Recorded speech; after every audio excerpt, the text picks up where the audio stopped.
Wel, as julle nou gedink het, die boereleiers was nie Freemasons nie, of vrye messelaars nie, het ek vandag vir julle skokkende nuus. If you ever thought that no general of the Boers was part of the Freemasons, let me show you who was Freemasons during the Anglo-Boer War.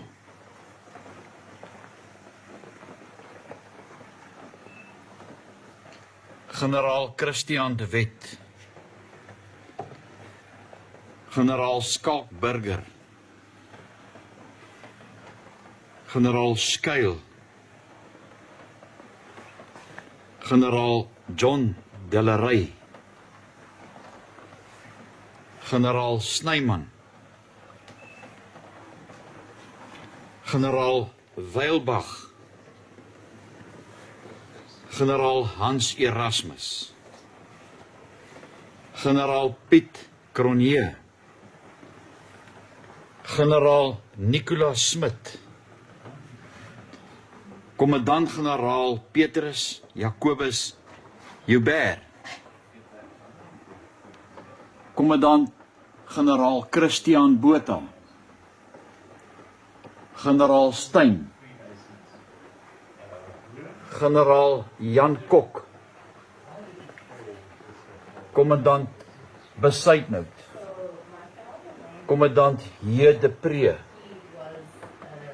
commandant J.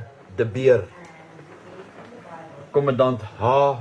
Pretorius, commandant Kruitzinninge,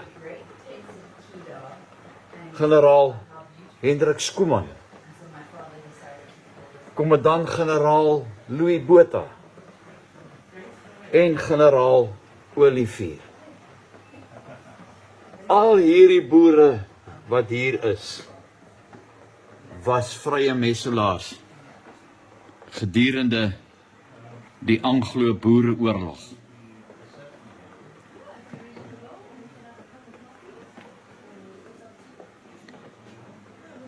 En hier is die bewyse. Vrye messelaars in die Anglo-Boereoorlog.